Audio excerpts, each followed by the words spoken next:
سر engineer محمد علی باہر آ گئے، جی بڑا آپ کا اتنا چل رہا تھا مناظرہ مذاکرہ پتہ نہیں کیا کیا لڑائی جھگڑے تھے، لیکن جب وہ اندر گئے پھر آپ نے ذرا نرمی کا اظہار کیا۔ نہیں، نرمی کا اظہار اس لیے کیا کہ 295C کا کیس بنتا نہیں تھا نا، کسی بندے سے آپ دشمنی میں اس کو لٹکا دو یار، یہ تو غلط ہے نا۔ ہاں صحیح۔ کوئی بھی مسلمان نبی صلی اللہ علیہ وسلم کی توہین کا سوچ بھی نہیں سکتا، تو اگلے کو ایکسپلینیشن کا موقع دینا چاہیے کہ جس نے یہ بات کہی ہے اس کا مقصد کیا تھا۔ تو صاف لفظوں میں توہین ہو، اس کی نیت توہین کا، اگر گول مول الفاظ ہیں تو نیت پوچھی جائے گی۔ تو میں یہ نہیں کہہ رہا کہ توہین کا قانون جو بنایا ہوا ہے وہ غلط ہے، وہ قانون تو پاکستان میں سوچ سمجھ کے علماء نے بنایا ہے۔ صحیح صحیح۔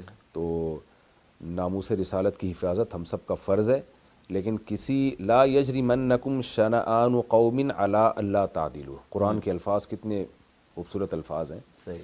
کہ ایمان والو کسی کی مخالفت میں تم عدل کا دامن ہاتھ سے مت چھوڑو، ایسا نہ ہو کہ کسی کی مخالفت میں تم ظلم کرنا شروع کر دو اس کے اوپر، اور جو یعنی عدل کا جو دامن ہے نا صحیح صحیح۔ وہ تم چھوڑ دو۔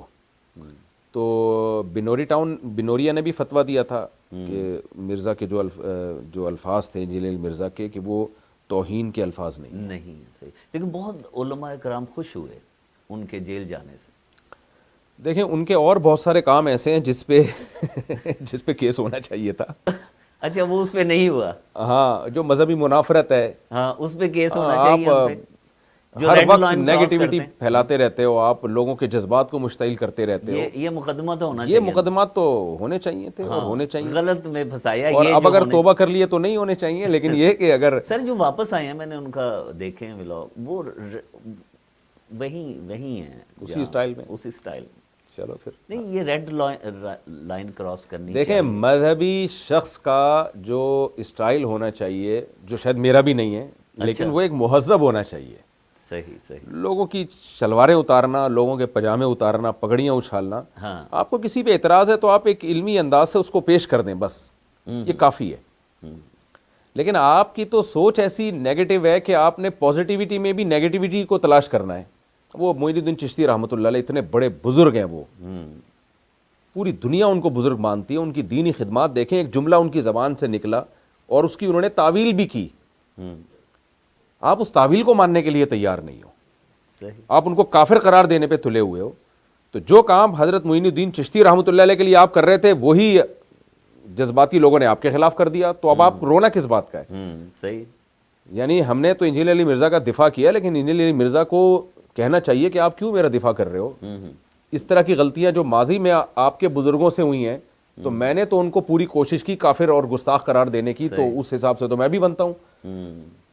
تو لیکن یہی بات ہے کہ جب وہی غلطی انجینئر علی مرزا سے ہو رہی ہے تو ہم ادھر بھی دفاع کر رہے ہیں، اور معین الدین چشتی رحمۃ اللہ علیہ سے ہو رہی ہے، جو انجینئر علی مرزا تو ان کی خاک کے برابر بھی نہیں ہے، تو ان کا بھی ہم دفاع کر رہے ہیں، تو ہم تو چھوٹ جائیں گے عوام کی عدالت میں بھی اور آخرت میں بھی۔ صحیح صحیح۔ تو لیکن انجینئر علی مرزا کے پھنسنے کا چانس ہے، اللہ تعالیٰ پوچھے گا یار یہی ایک غلطی مولانا شلوی تھانوی رحمۃ اللہ علیہ سے تعبیر میں، وہ جو خواب کی بات ہے وہ بھی خواب تھا، حقیقت تو تھی نہیں وہ، صحیح صحیح۔